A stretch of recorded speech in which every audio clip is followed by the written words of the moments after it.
Oh, the stallion. Oh, like the horse bet. Meg's a singer. Meg's, Meg's a singer. Body crazy, curvy, wavy, big titties. Meg, no. Sorry, mom. She doesn't turn it off. Ah. Comedian. Writing. Jokes from Josh. Zach. Are crazy. I'm my special guest here today. Podcast every week. This is really fun. What do you have, a couple of comedians? This is Comedians Writing Stand-Up Comedy. One day we'll write a better name for that, but we haven't had time yet. Today I'm joined by my good friends, Brady Matthews, Chris Hopkins, and my co-host, Zack Marchand. The way this show works is we all have at least one joke that is not quite finished yet, so we're going to pitch it, listen, and try to tag it up. As always, jump in the comment section with your great tag ideas. You might see it on stage one day. All right, we're going to start with Chris Hopkins. Remember, there's only 2 rules, Chris. Rule number 1 is you just got to do the joke as if you're coming on stage. So coming to stage right now, it's Chris Hopkins. Come on, guys, give it up for him. All right, thank you. You ever have a job that you really hate doing and you know that you want to get out of it and it kind of makes you feel cheap and demeaned? And I came up with this idea for this term while I was at work. I know this about myself. I'm a cubicle prostitute. And I almost think that I saw where there was a scandal at Fox News, and this one lady, she resigned because she said Skip Bayless offered her $1.5 million to have sex with her. And it's like, I almost think that's like an early payout. Women have to wait 20 years and fuck a dude they don't even like to hopefully have $1.5 million left to take at the end of it. So that's an advance payment plan. Okay, cool. Brady, thoughts on that?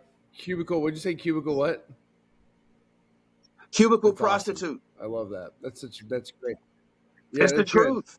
Cubicle prostitute. That's funny. Where did this originate? What did this come from? I was in a fucking I know, cubicle. but I'm saying, like I should be doing comedy. What's the job? Like actually, this has come from. Okay, so like most of my life I've worked accounts receivable, and then like the last 5 or 6 years, like doing comedy, bouncing around, I work for employment agencies. So they accounts receivable temps, and it's like if you do a good job, we'll keep you, and it says it's supposed to be a long time. Well, I'm really good at what I do, and I'll come in, I'll get like all of the past dues collected, and then it winds up slowing down, and they can't find work for me. So it just gets frustrating, and then I kind of see where people that where my peers are actually progressing in comedy, and I see where I have the talent to get it done. And then I had one of my friends, he was really like, he said, you do a good job of collecting other people's money, but you don't really put the same energy into yourself. And it's like the Fox News thing, it's like we're all selling our time and our body. It's like it's the same as if you go and work at a warehouse and you fuck your back up. You're fucking your body up for money. I mean, that's a cut to the chase right there. $1.5 million for one time. Listen, I liked the joke. I liked it. But I want to see something, and I need everyone to be as honest as me. I'm usually bad cop here. Other people are fucking cowards. But while I liked the joke, raise your hand if you did not understand the angle or the point he was trying to make. So it was funny. But it was funny, and I was like, I don't know where you're going with this. I kept waiting. It was like observations of things, and the way you were saying it and the words you were using, like cubicle prostitute, is fucking funny. It's great. It starts off amazing. The idea, but like, look at it like this. What's your angle? Are you comparing a street prostitute to a cubicle prostitute? Because that's a much better deal. Street prostitute, you work all day and night, $20 a pop. Cubicle prostitute, you just need to let Skip Bayless grab your ass one time. Right. That's a way better deal. Maybe you need to start dressing different at the office. You know what I mean? Well, I'm in a cubicle prostitute. I'm in a cubicle prostitute as in me going to the job every day, not a prostitute in a cubicle. Basically saying everybody. So you're jealous. I never thought about that. Is your angle on this joke that you're jealous of them? Well, the whole you even saying that and that is that's a perfect analysis. It's like, okay, it's funny, but where the fuck are you going with it? It's almost like getting in the car and driving, and it's like, okay, this is a nice car. It picks up, radio's good, but it's like, what's the destination? And it's like you said, what's the angle? I need to work on that. I need to That's what we're doing right now. That's this. It's no later. Are you jealous? Let me ask you. Okay. I would almost think that maybe the cubicle prostitute in the Fox News might be two separate things where there needs to be glue in the middle or some type of something to correlate it. I need to do something better with that. And the almost worded to tying it in where maybe use the divorce or work angle where a woman would have to be married and wait for a divorce or work at a job 20 years for retirement to get that 1.5 and then actually tie it in that way to go from the cubicle. And also maybe to explain my idea, what I meant by cubicle prostitute too, because those two words sound cool together, but it's like, is it a bitch that's actually selling ass at work? Is it somebody that's selling their dreams by by staying in a cubicle? So those are that is true. So that's what I got to work on with that. Yeah. There's such a good pop with that line. Just stay on that. Because there was no connective tissue. You're like, I thought, like how Brady said, I was waiting to hear more about you at your job, right? And then we jump over to Skip, and it's like, he did not take his Adderall today. Like, he forgot his own joke a little bit. I think you have two jokes in one. I don't mean to cut you off, Zach. You're I think good. you have two jokes in one. So take the cubicle prostitute. That's right there. Is you've got me hook, line, and sinker. So what you're trying to get across is maybe what you're doing at work is you're collecting other people's money, but you're not good at collecting your own money. Maybe you need to, you know what I'm saying? Maybe you need to take it up a notch. Maybe you need to change. Maybe you need to start acting different. Maybe you need to start. Maybe you need to start. Do you see him, Josh? Do you see my angle? I like it. I'm gonna do a new thing. I've never tried this before. I'm gonna do a new thing where it's like I might, if it works, we might start doing it where it's like, okay, I'm gonna do my best take of what I heard you say. This is an angle. You don't have to do it right, but like this is what I heard in it how I would have taken it. It's like, everyone's worried about the economy. Everyone's worried about getting laid off. I've been working extra hard to try to get sexually harassed. I'm just throwing ass in the workplace. I'm trying to have any.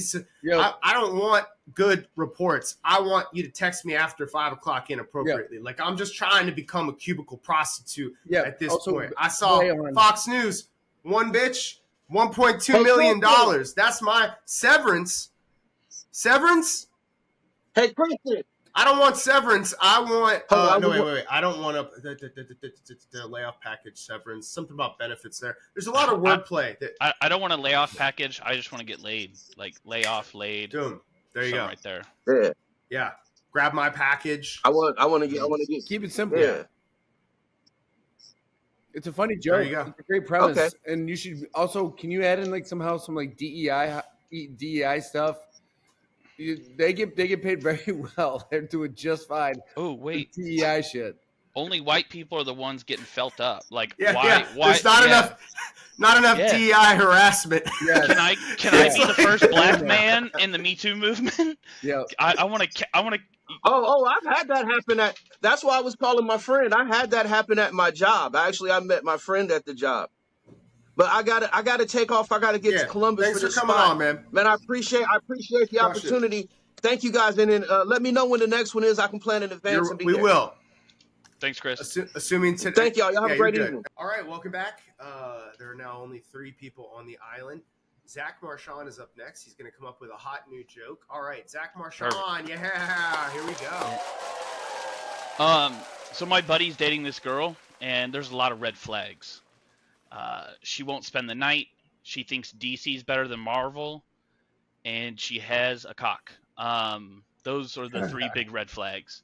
He keeps telling me she's so smart, she's so funny. Dude, shut up. I can't hear this. Like, how delusional do you have to be to think that Aquaman beats Winter Soldier? Like, the insanity is not that she has a penis, okay?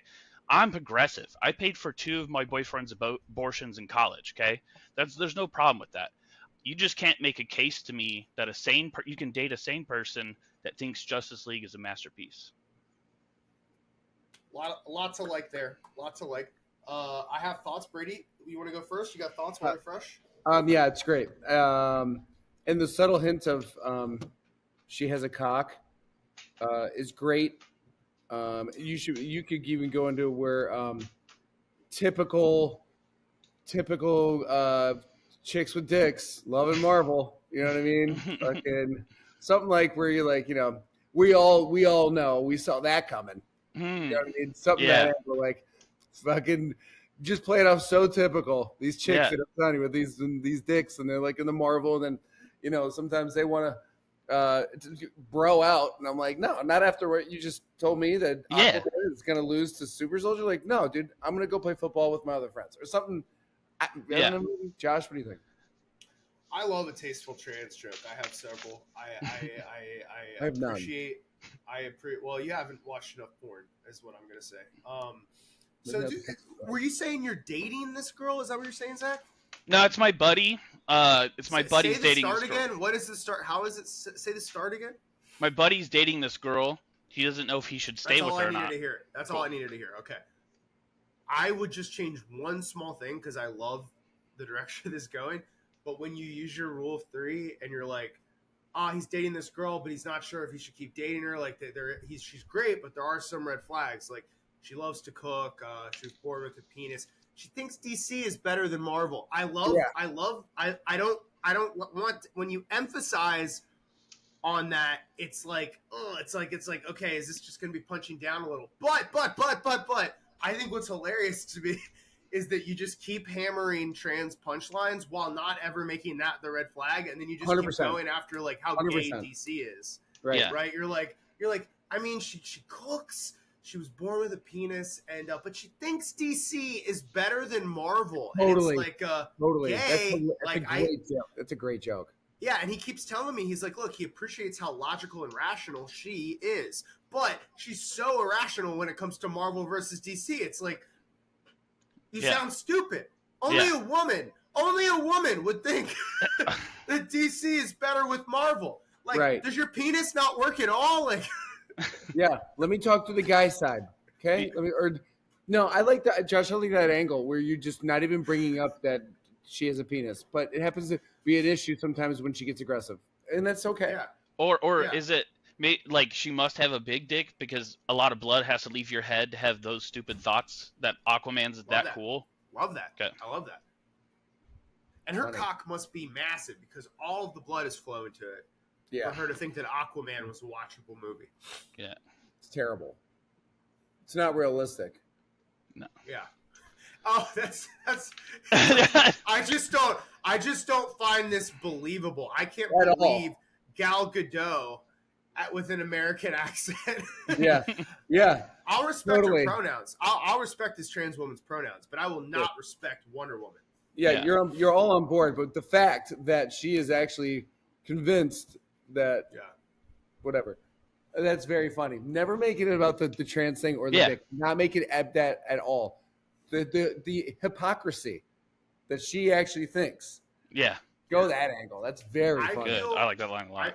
I feel like in my opinion, right? This is my show. It's on my YouTube channel with literally dozens of subscribers, so I can say whatever I want. But I think like the only good trans jokes that are accessible for like guys that are straight or straight presenting, like you have to pick like a specific trans person, like Caitlyn Jenner.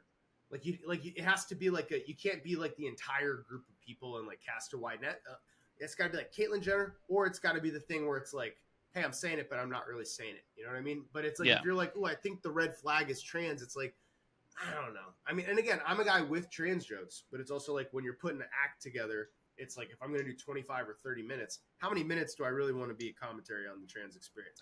Not 2, right? Like you got to keep it short and sweet. Yeah, and I think I'll take out the line because it's one that I don't think sticks, and I think it's a weird self-justification. I said, I'm progressive as hell because I paid for 2 of my boyfriend's abortions in college. I'll just take that out and just keep harping on the delusion of it all. Yeah. I did that as a way to like subtly protect myself, just like trying to punch everywhere.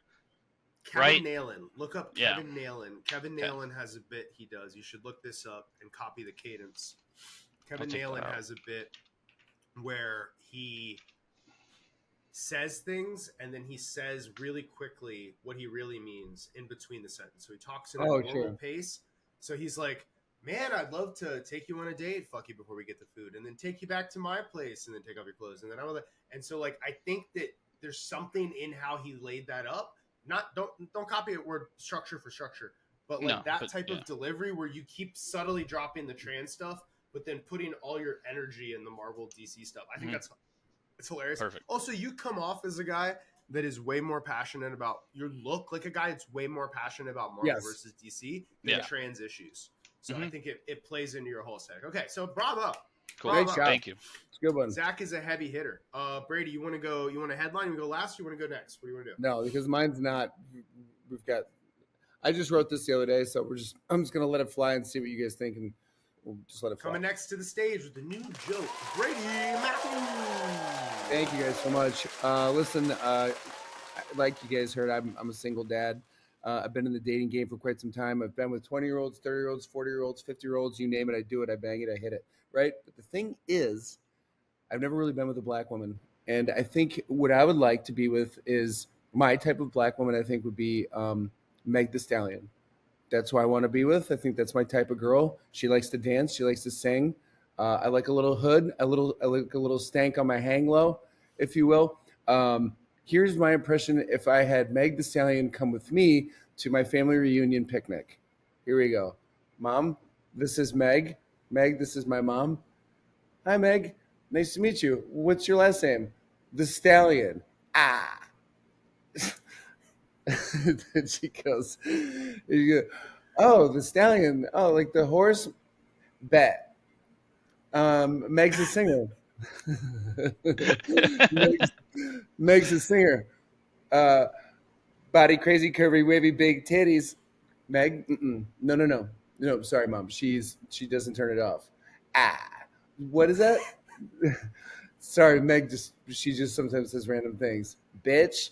Meg, no. And then I go, Meg and I are thinking about moving in with each other. And then she's like, body crazy, curvy, wavy, big titties. And she's like, did she say anything else? I'm like, no, that's pretty much it. Yeah. That's the bet. Yeah. So that's good. Yeah. There's a lot of act out. So Brady, I have adopted Brady as my coach for physicality and act outs. No, this is real. Like I've started stealing from Brady. Like I've done shows with Brady. I just watch him, like, because I was telling my wife this too. I was like, you write punchlines sometimes without words. You write act outs as the punchline, and that's such a fucking advanced thing. And I don't think I ever really did it. And I saw you do it, and I was like, man, I need to start thinking, how do I literally, the punchline is here. It doesn't need to be a word. Right. How do I act out the punchline? So I think you're handicapped when I just see your face and you're not moving around on stage. I imagined you doing this on stage with your physicality, and I was like, right. Oh, this would pop. Because then I go up and I do my thing where I'm like, she does this, where she's like doing all that and doing all that, where she's dancing and now my uncle's involved, and now he's like, how did you meet her? And I'm like, it's complicated, and just like what I love about this, these are all the things I love. I don't hate anything. I just love it. First thing that I love is it's fish out of water, right? You've created this set and setting where it's now Megan Thee Stallion and your family. Yeah. Right. Very small line, just like a little tag to throw in at the top. You're like, I've dated all kinds of women in their 20s, women in their 30s, women in their 50s. I think you said it like that. I don't believe that. Just looking at you, I don't find that believable. I would prefer. I would never date a black chick. I would never date a black. No. It's just, damn it. I got to edit the whole pod. No, we're leaving it. It'll just when I start to talk about the trans experience, my editor's just gonna try to keep his job. He's gonna cut out. It's just gonna be like, I think the trans and coming next is Brady. No, okay. What I love about so what I would say, I don't find it believable that a guy that keeps himself in as good a shape as you do dates age appropriate women. I do not believe that. I don't believe that a comedian that is as good looking as you. So I would like you to say, I've dated all kinds of women. I've dated women in their 20s, women in their 30s, women in their mid to late 20s. But right? Like that is your character. That is who you are really as a person. Just a little thing there. I love the fish out of water. I love the nameplay. I want you to either look up her government name and slip that in here, like Jay-Z is Sean Carter. I want you to very funny. I want you to have like a surprising amount of facts on Megan Thee Stallion. Like I want you to spend like an hour watching all of her music videos, listening to an interview about her childhood. I think it's hilarious that it's like you. Another thing too, if I do a joke where I'm talking about black people, I want black people to be cheering and laughing the hardest in that joke. So I have to go extra lengths to make sure I have the little cultural references. Like I did my little Indian joke in the special, and I said, what is it? Benchod, and it says it's motherfucker or sister fucker in like Urdu. And I practiced saying it with my editor who's editing this right now from Pakistan. And when I did that joke, the Indian people go wild. Like that's for like they're like shocked that like I said it with the right inflection and like I really learned it. So like I feel like on this, you already are gonna like no one's gonna dislike this joke, but you have an opportunity for the black people to be throwing their drinks and losing it because you really do know everything about Megan Thee Stallion. Like you know way more than you should, and you can drop those little Megan Thee Stallion facts in these combos that you're having with the fish out of water structure. So that's what I was hearing as it's already, I think, working. Those are the ways that I would juice it up a little. Zach, pass it over to you. Yeah, no, I love it. I have a joke that I found early on that gets like people on my side because when I'm on stage, I dress kind of like over the top. Like I have a gold chain, I have a gold bracelet, and with this hair, people are like, I don't know what I'm gonna get. And so I had a line recently where I say I dress like I want a black wife, and it's such a good line that people get on my side very quickly. So I just like overall the direction with it. But I was looking up some facts about Megan because I think Josh is 100% correct. Like her full name is Megan Yovan Ruth Pete. That's funny. Yeah, she's from the South. She's from Houston. So I think there's a lot of things there where like I want a Southern woman. You know what I mean? Yeah. She was raised by a single parent as well. Her dad was in jail. Nice. And she's raised by her mom. Like I wanted someone who was also, I'm a single parent. I see the value of that. And then you go into it. And then I think, to be honest, the whole dinner scene isn't really even about Megan at this point. Like you can still have it, but I think it's more of commentary on like Gen Z kids and how problematic they are. Like I look at these kids that use words like Riz and Goon, and like they all say gang way too much. Like those same like stereotypes you're doing it. You did it with the whole like kids do legitimately do that, and it's weird. But I think everyone jumps on. She keeps saying the song "Saucy like a barbecue, but you won't get your baby back." I think that was the other good thing too. Like I feel like you have a loose understanding of these lyrics, and I think instead of you trying to gain a deeper understanding of these lyrics, I don't think you have the kind of time in your day or in your life to do that. But I think what you can do is you can embrace that when you say these lyrics, I feel like you're reading off of a teleprompter. But I think you could use that to your advantage, not have it be you and Megan and your mom. Right. That's what I'm trying to do. Dad. Yeah. Because if it's not you saying, right, if it's your mom going, oh, you like to twist and barbecue? and then you're Megan and you're like, yeah. But it's your mom and Megan. That way, when anything's uncomfortable or stiff, we don't see that as you. You're the guy that just happens to be dating her. Right. That's how I was trying to set it up. I don't know if that's what it came across, but we're at the picnic. I'm there. She's talking to my mom. My mom's like, did you guys bring anything for the picnic or whatever? And she's like, saucy like a barbecue, but you're not going to get your body back or your baby back. Mom's like, you brought ribs? And I'm like, no, we shouldn't bring ribs. Just keep it as much as you can because it'll be unclear who's speaking. Just keep it. I'd be nervous for when Megan meets my mom and then you're just acting out mom to Megan, mom to Megan, mom. Cut yourself out of the dialogue. Right. And I think it'll go smoother. Yeah. And also, I think your mom needs to be incredibly well-meaning. Your mom is naively and excitedly getting it wrong. Not in a judgmental way. Your mom is like, oh, that's delightful. Or like, she says something super slutty and it goes totally over your mom's head. And your mom's like, that reminds me of Woodstock. Or just, but like your mom needs to be like very warmly accepting and completely misunderstanding everything that Megan Thee Stallion is saying. Yeah, even like she could say, want your baby back? She's like, oh, like, I'm sorry, honey. I only have short ribs. I don't have baby back today. But next time, you're gonna come back, right? You're gonna come back.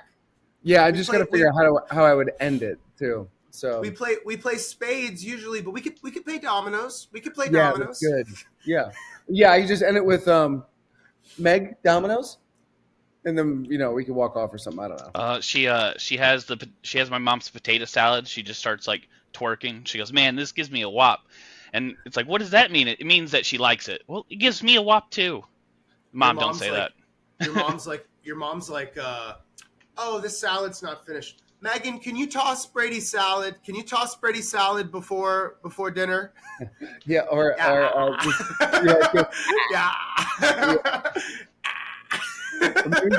this gives me a whop. I forgot. There was something there. That's very funny. WAP is without papers, but it's also wet ass pussy. So your mom would hear WAP is without papers. That's. She's like, I've got a WAP, and then your mom's like, it's okay that you're an immigrant. Yeah, or does that mean you have to go? Are you leaving? Yeah. Like Are you gonna help clean with the mom? Yeah. No, I think there is something funny there where she Megan says something, and then your mom co-ops it, where she's just like, this is what the kids say. Like, oh, I like that saying. I'm gonna say it, and it's like, no, don't say that. Yeah. Like she just co-ops one of the sayings too. Or my mom just now says, should we move the picnic inside? Megan said it's going to be wet, wet, wet. In the She said there's going to be rain. It's kind of nice out. She's like, bet. Yeah. Funny. I think your safe space, or not your safe space, but your greatest contrast in that space is you playing two women, one your mother, one Megan Thee Stallion, and scene. And then let your stage presence take over, and then just go chew up the scenery. Yeah. Okay, cool. So one little bit of social commentary that I saw some people talking about. People were it was on a podcast my friend runs, and it's a Do the Right Thing podcast. It's a black podcast, and they were talking about why black women feel like no one wants to date them, and they had a college professor on talking about that black women's personalities sometimes are too big for men, and it makes them intimidating to people. And I think your personality kind of this isn't obviously anything you say, but I think it's a thing of I like these women with the big personalities. This is what I want in my life. I've had it all. I've had women of all different shapes and sizes. I'm looking for women to match my energy, and I think the perfect woman to do that is and that's again, you don't say that, but I think it's a subtext. Well, I had another. I need to date a black woman because I just like a woman with that big, giant personality, larger than life. That's what I need. Right. I want to feel like I'm at the DMV 24/7. Yeah, I want that smoke in my life. I need it. Yeah, Life's been too boring. Babe, where do you want me to put the mail? And she's like, huh? And I just want that all day. Just huh? I want that all day. I had another angle, just real quick. What if I put Meg? We live together now, and she comes in and she needs me to help her finish one of her songs, and she's like, something's just not popping, and I'm like, just give it to me. I said, just run it by me, babe, run it by me, right? But she walks in and she's like, White Devil, can you help me? And I said, sure, my chocolate fountain. What do you need? And because we already have nicknames for each other because we're so in love. I thought that angle. So she comes in. She's like, something's missing from this. She goes, it starts with yada yada yada, and I go, how about body? And she's like, oh my god. I'm like, put them together, body yada yada yada yada. I don't know. No, it's all good. It's all good. No, it's good. There's no wrong answers here. Because is that how Baby Shark started? Right? How did that start? You know what I mean? Yeah. Where did that piece of genius music come from? You know what I'm saying? Baby Shark was the #1 song for a hot second. I don't know. Baby Shark, some guy was just really passionate about sharks, but it wasn't. People it just didn't cross. Jaws and everything ruined these images of sharks, and make it a baby and it's fine. Make it a baby and it's totally acceptable. He's like, baby pig? No. Baby elephant? Absolutely not. Baby shark? Yes. Yes. Because who hasn't seen a baby shark and was like, that thing's adorable. It's cute and dangerous. You're right. Cute and dangerous. Look at the teeth on that. Why not friend if friend shaped? Yeah. All right. Okay, we have saved the best for last. The Josh headliner of this podcast, the only man that could do it. The what does Tony say on Kill Tony? Was it the can't remember. What does he call William? Red Machine? The big. I don't know. Memphis Strangler. Yeah, Memphis, the Dallas Strangler. There we go. All right. Okay, this joke. Here we go. Coming on stage, Josh. Yeah. Hey. I was raised Christian, and I don't go to church anymore. But someone's like, "Oh, you're an atheist." I'm like, I don't want to say that. Life's not going well enough for me to say that. You know, I feel like life's got to be going well to say you're an atheist. Whenever I hear an atheist, I feel they kind of remind me of incels. Yeah, you ever hear incel? They're like, yeah, I've never got laid, and I've never met a good woman. No good woman exists. And I'm like, maybe a good woman exists. Maybe you suck. You know, maybe God exists, but you're annoying. Like, I've been talking to you for 2 minutes, and I wouldn't answer your phone call, let alone a prayer. You know, maybe that's what's going on here. That's what I got right now. It's not really funny, but it is kind of how I feel about it. Like, that's it. I know nothing about religion. Zero. Absolutely zero. So I might be awful with this one. Well, but you also know nothing about comedy, so you're a blank slate for giving this feedback. Josh, like, you didn't get my joke. Screw you. No, Why are you going for the neck? Why are you going for the neck? Sorry, I chose violence today. Yeah, I don't think it's funny. I'm not. It's just a thing I wrote that this is how I feel. It's not funny yet. No, I like it from the idea of, like, because people that are atheists, they don't have a real strong, like, belief system in which they're that, right? They're just like, well, I can't see it. Jesus doesn't show up, so obviously he doesn't exist, right? Like, they just, like, they don't have a factual basis. And yes, I think everyone's on board with the idea, at least, you know, growing up in Texas and in the South, like, atheists are just snooty assholes. So it's like, yeah, I knew you were kind of going that direction, but I think it's a natural direction of, like, yeah, I wouldn't want to talk to you either.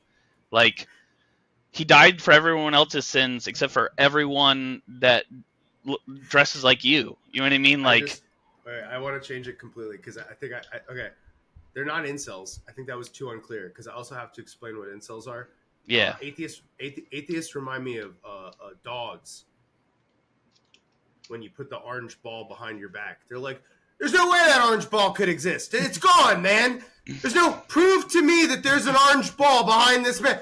Where's the orange ball? I don't see it. Oh God, it's there. It's there. No, it's gone again. And it never was here. That's and it way would better. never. That's way better. Or maybe there's a person I know, I make it a real person who, like, some years he's really religious and some years he's not.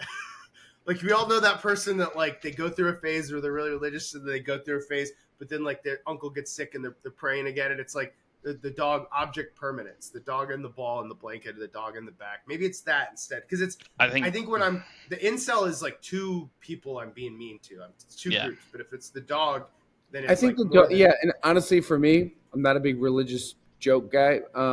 But the way I think you did it, I think is really funny. Everyone loves dogs and everyone can relate to that. People that don't know religion, like myself per se, know what you're talking about now and know how you're breaking it down. Wait, two dogs in an apartment, and then you tell them you love them and you leave, and the one dog's like, there's no master? You think we have a master who's coming back for us? We've been alone for minutes, man. Minutes. Life is just what we make it. And then you come back like you forgot your key. Oh, I forgot my keys. Oh, I knew I never had any doubt. This zealot over here forgot about you. Okay? He's over there apostatizing over there and sinning. He's over there sinning. Okay? I've been here like a good boy, just like you. He forgot his own name. I've left the scripture. I've read the scripture. It's right here. My name's Pete. I never forgot. We know the Holy Script. Okay, so now there's a good dog and a bad dog, and the bad dog is the atheist, and the good dog is the Christian, and the good dog is like, thou shalt not pee in the floor. We must go outside to pee, and the atheist dog is like, I will pee where I want. There is no master. No one is coming back for us. We are on our own. We make our own way. And then the other dog's like, You know this is a lie. You know all of us dogs go to heaven. There is more. There is an afterlife. And he's like, you are a fool. You and your foolish God and your foolish master. I pray upon the gifted Wilson orange tennis ball. That is my scepter. That is funny. Prophet Wilson. That's good. Yeah, and I think famine. When God brought down that famine, he took the bone and he smote us with famine. Punish. Would a God cut off our balls?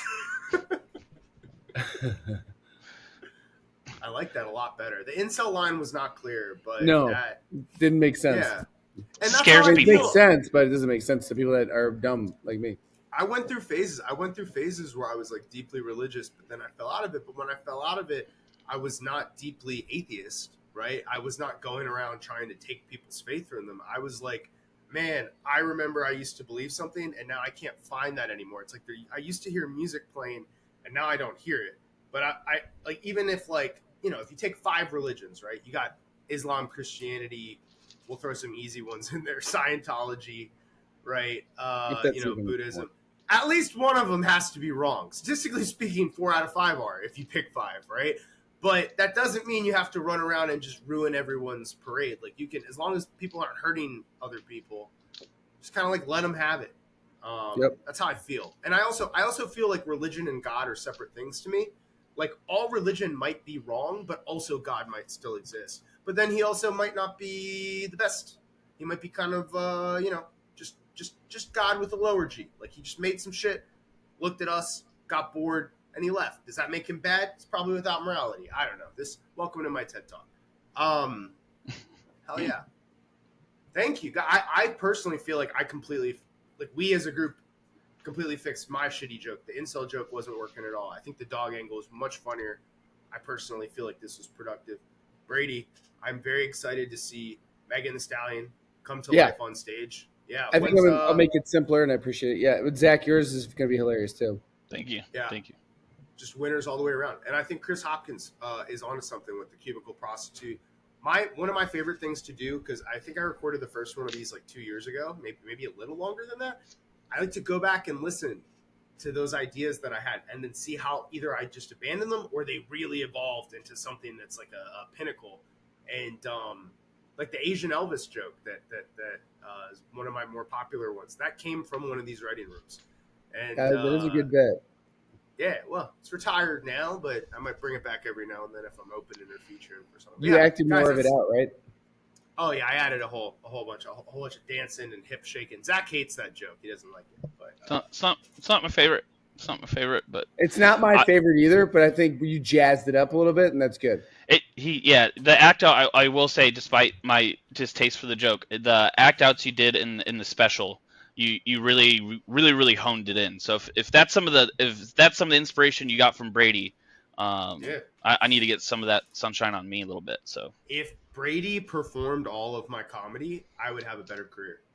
I would be going. I don't really have a career, so don't say that.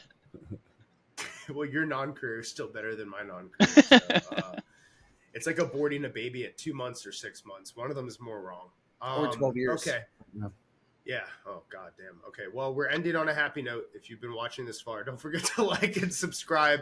You can get better at comedy. And as always, I can't wait to look at the comment section and see if people wrote some dope jokes. So I'm going to go back and see that. Guys, thank you so much for joining. Comedian Writing jokes podcast every week. People love comedians. That's all, folks. See you on the flip side, egghead.